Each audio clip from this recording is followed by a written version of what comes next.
રામ રામ ખેડૂત ભાઈઓ। તો આ આપણા ઘઉં છે અને ઘઉંની વેરાયટી છે ફૂલે સીડના 3385,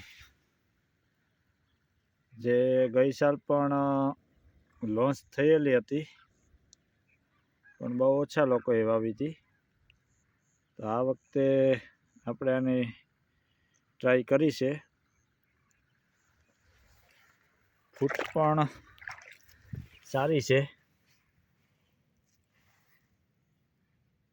આટલી ફૂટ છે અને બીનો દર રાખેલો છે વીઘે 22 કિલો જેટલું।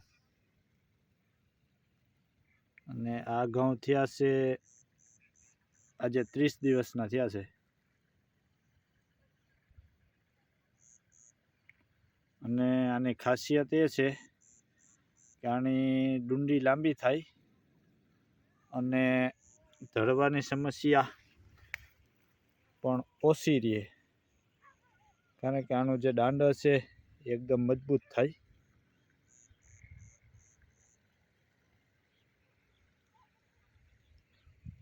એકવાર યુરિયા આપેલું છે અને 4 પિયત આપેલા છે, અત્યારે પિયત ચોથું ચાલુ છે।